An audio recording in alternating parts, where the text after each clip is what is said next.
think about visual art journals, paintings, assemblages and more? If you like it like I do, then you are right here. Hi, I'm Bea Grob and I love to inspire you. Well, hello everybody, welcome back to my channel. So glad you joined me today for another video, a slightly different video. As you have seen in the title, I do have a product release, but I also gonna work a little bit later on after the release. Now, those who follow me since a while maybe have figured out that I do sell stencils and collage papers, but I did make also other products, and I want to quick show you what kind of new stencils you can expect in September. It should be up when this video is released, because yeah, I do film in advance just because it's going to be busy in September. I do run my own show and that's always a lot of work. But back to this table here. I do have new stencils. They are all in A5 size, and I also have a design team with 4 people who gonna film, who gonna post every Wednesday over on my blog www.beagrob.com/blog, where I will have put the link in the description, and I'm probably gonna put it up somewhere in the blue area here so that you can check it out. Now to the stencils, A5 stencils. They are made from mylar foil, and as you can see, I have already used them, so they are not pristine. I'm sorry about that, but usually I can't wait to play with those things. I foremost do them first for myself, for my ideas, how I work, what I need, and then I decide whether I'm gonna put it in the box where I do sell them or not. I do have stencils which I think are only interesting for me. Anyway, here I do have my first stencil. It's a foliage stencil, like a little twig with leaves. That's number 1. There are no in particular order, so don't... Then I have the stencil tumbling letters. There are different sizes, different fonts, and upper and lower case all mixed up. And I think it's the other way around. Yes, it's this way around, sorry. Yeah, that's my tumbling letter stencil. Then I do have one which I did shrink. I had some similar stencils already in A4, but I figured out they're much more practical, much more useful if I do them in a smaller version. So I have the flower stencil, and there is also a mask with the flower stencil, because we need some sort of leaf for the flowers, don't we? So that is this one. Put that aside. And the last one of this release is the dots and dashes. So that's what I have new in stencil in September. Then I do have new collage papers. And I just wanted to show you what it makes for a difference when you use different substrates and different sizes, if you print it in different sizes. That's, for example, I did print on a piece of fabric. I'm gonna pull it off, and there's a reason for that, because I have an idea what I want to do. So it is on fabric. I don't know whether you can see it, but it is fabric. And the fabric was slightly tinted. It wasn't a plain white like a paper, so it looks different than if I print the same thing on a white paper. I do have a borderless printer, so depending whether you can print borderless or not, you get the white edge or you don't get it. But I don't think it's a big issue. You just can trim the white borders if you don't like it. But I also do print them sometime in 50% or in 25%, and just depending on what you are doing. So think about that when you print your collage papers, which size you actually need. So those are all printed in 50%, and that's actually the whole papers I have. I didn't print it in 100% again because I don't need it. So yeah, that are the papers. You can enlarge them, you can shrink them, whatever you want. And it is a mixture of some of my own artwork and some vintage pieces I do have. I do have a lot of vintage stuff, like vintage postcards, old knitting magazines. That's actually a photo from my grandma. When we cleaned out, we found a lot of photos also she made, and because it was such an old photo, it was really that orange. I didn't do anything specific to that. The photo itself was really orange. It just changed the colors. That are some of my backgrounds, and I do have a diary from my grandma where the class, the final class, everybody did write in this book. So I do have all those cool different types of handwritings which I use for my artwork also. That's also some old books I have, some pieces of fabric, and that is, as it says, it is an old French dictionary and some pages I made. So check it out over on my website. That are the collage papers, which you can print yourself. And what I have pretty new is washi sticker sheets. I always have to concentrate that I don't say washi sticker sheets. It's really hard. Washi sticker sheets. Say that quick 5 times or whatever. So anyway, that's again from my grandma's old diary. And I really like how the cellophane turned yellowish. And in the background, I don't know whether you can see it, I have also old vintage fabric. So I did use that to just add a little bit something more. That's clearly my own artworks, which I did turn in washi stickers. By the way, this is just one single sheet, no cutouts or anything. But those are actually, I actually would like to do it here. So you can see there are single pieces which you just can pull off and use it in your journals. The same here with the crows. Those who follow me since a while remember that last year in 23 I did the 100-day challenge, where I did sketch and draw and paint ravens, crows and magpies, and that's from that journal. I did pick some of those images and did turn it again in those single stickers. The other thing which I can't show you yet, the original, I'm gonna have clear stamps, but it's gonna be an A6 clear stamp, silicone stamp, again with my drawings and a little saying today, I feel pretty awesome.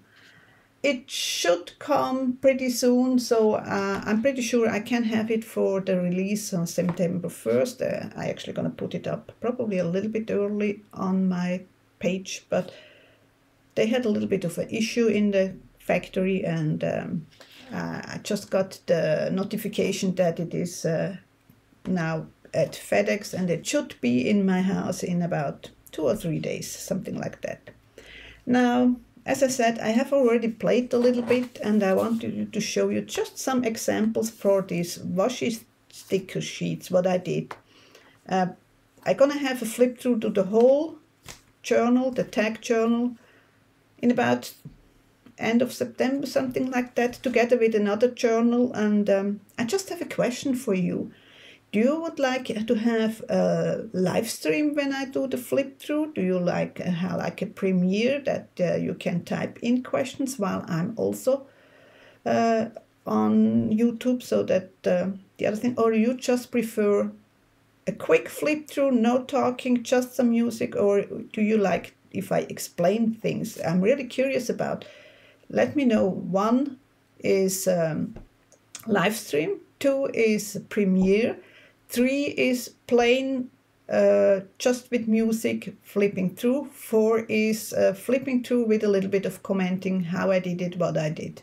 I'm really looking forward to see your answers. Anyway, so this is one of the washi stickers. By the way, I do have a stamp also. I do have rubber stamps already on my website if you're interested.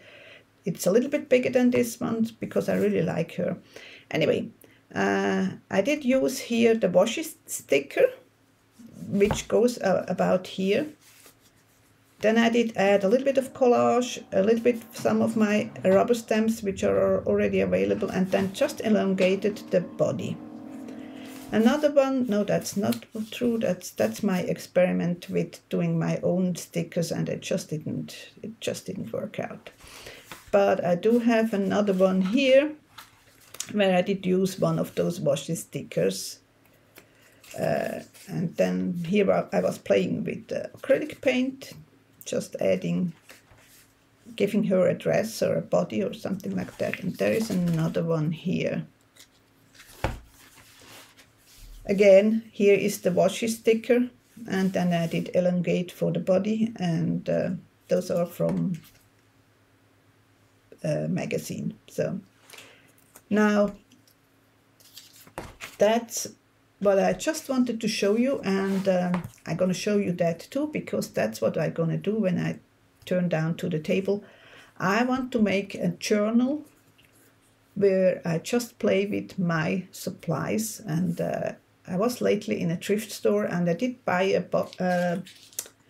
stack of old French books, and amongst those books there were also just this single cover. So unfortunately this thrift store is gonna close end of this year. She had the most awesome finds for me there, which she didn't treat as antiques, which is really expensive in Switzerland. And she doesn't throw out things. Like in another thrift store, they would have just thrown that out, because nobody wants, except us artists, nobody wants those single book covers. People don't know what to do with them. We are in an advantage. We can know exactly what you want to do with those broken things. I have a hard time working with things that are actually still functional. So for me, that's perfect. I'm going to make an art journal with this for just using my products together with other stuff. Of course, you're never going to do just your products. You need paint. You need maybe a quote or something like that.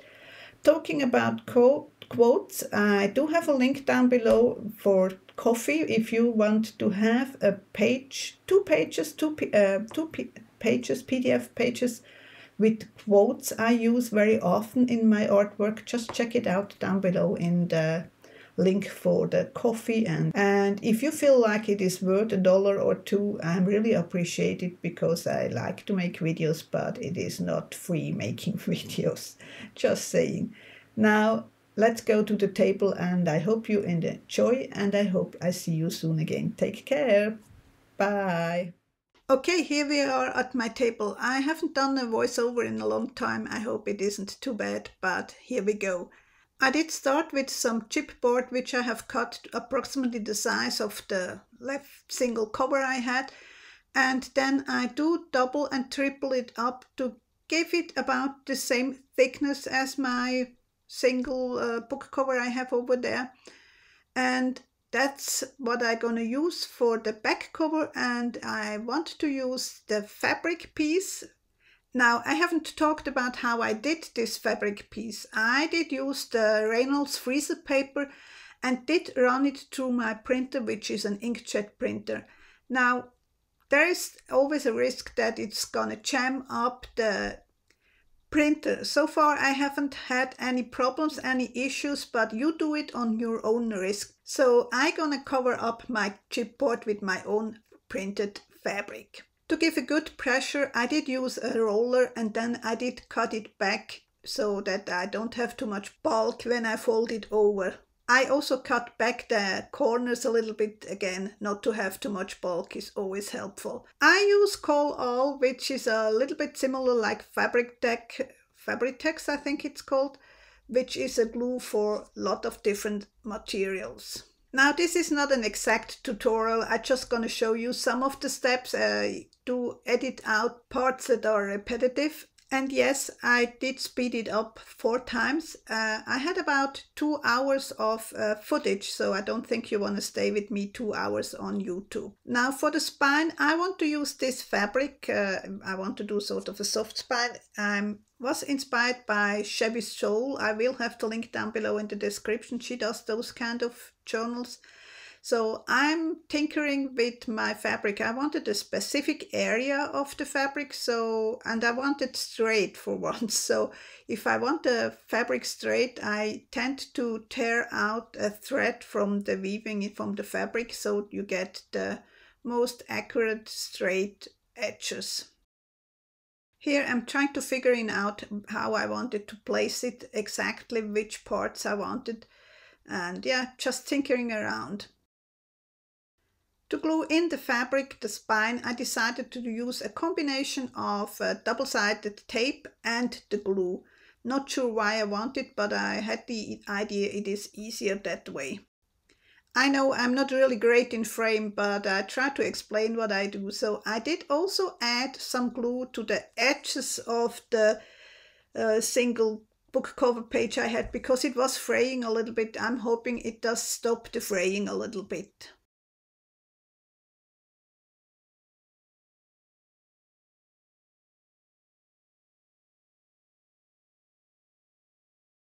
Here I'm just checking that I have everything in the right direction. I'm trying to line up the things as good as I can. I have about 1 centimeter on each side on the book covers of the fabric. I think that should be enough. Talking about measurements, I don't give you any measurement because if you do something similar, you probably have another book cover that has a different size. Now, I did cut back it a little bit. I didn't want it that long, but I also want the frayed edges, so I use my pokey tool to fray the edges. And now I'm starting preparing my pages. I have used mixed media paper, some coffee dyed paper. I did print on a heavier printer paper, just a variety of different papers. I had in total 3 signatures, each has 6 folios, which gives 12 pages per signature. Now the question is, would you call that a junk journal or not? Personally, I rather would call it trash to treasure journals because we do use leftover things that are discarded, but I do also combine it with new materials like the mixed media papers or the fabric, so I leave it up to you what you want to call it. As you have seen, I'm working now on the inside of the book covers. I did use the same chipboard I have used for replacement of the missing book cover, and I use this time they are printed on a simple printer paper, nothing heavier. And I want to use some of my collage papers to do nice inner covers of the book covers. As I'm now working just with paper and chipboard or cardboard or whatever it is, I did switch to the tacky glue. I don't need the special glue for that. And as you can see in the left upper corner, I did put them under a heavy book.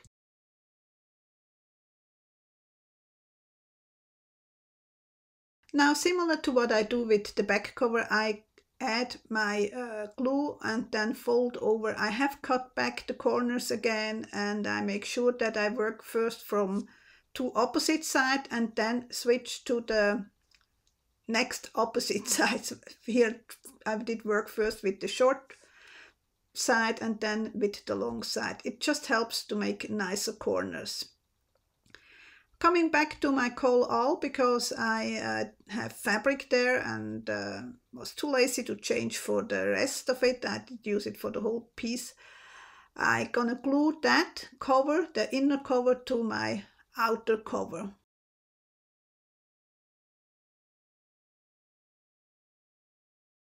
Once I have glued the second part, I'm gonna put all together under the heavy book again. Now, I didn't mention yet, but I also want to have a hidden spine, means I need a second piece where I can attach my pages and then add that to the already glued on outer part of the spine. Just to be on the safe side, I decided I'm gonna add in between a little bit of Tyvek. I do have those envelopes. I did paint them obviously at one point but never used them. So I think that's a perfect thing to make it a little bit stronger. I knew I'm gonna sew it, so I did use only a little bit of glue stick just to hold it in place while I'm sewing. Now I'm ready to sew in my signatures onto this piece of the inner spine. I did fold it in the middle. Now I didn't measure really. I tend just to eyeball those kind of things. I also made myself a little bit of a template just with a scrap piece of mixed media paper. And I use one of those rulers where you can figure out the middle, and did make my hole in the middle first, and then I had about 15 millimeters, which is approximately 0.6 inches. Next, I did mark my 3 holes in the 3 rows. For each signature I needed 3 holes, and I had 3 signatures, so that makes a total of 9 holes. I did use a pokey tool to mark the holes. Now I'm gonna use the same template. Yes, it is longer than my book cover spine, because usually you have the pages smaller, but I'm just eyeballing and having it somewhat in the middle. To sew in, I'm gonna use some waxed linen in matching color, and I'm using the pamphlet stitch, starting in the inside of the signature in the middle, going up, coming back from the outside through the middle again, then going down, coming back to the middle again, so that I end up with both ends in the middle. You could do it the other way around, whether you go first up or first down, doesn't really matter. I just make sure that I have my threads really taut so that they aren't loose. To finish off, I just tie a double knot. To glue in my book block, I'm also gonna use the Call All, because I have fabric and I have Tyvek, which are very different materials than paper. I make sure that I rub them piece in on the side and in between the signatures, just so that I have good contact between those 2 pieces. Next, I wanted to add something to my front cover, so again I did use some of my collage papers and make sort of a stack with one of my little girls and a text from the Laros, and just glue them together for the moment, because again I'm gonna use the sewing machine. I just did use a standard black thread to go around all 4 sides and made a little bit of an extra at the corner. You're gonna see that in the final shot, glamour shot at the end, probably better. Maybe you can see it here a little bit when I'm gluing that. There is an area where I went back and forth several times just to add a little something something. And that's it. That's my new Trash to Treasure journal.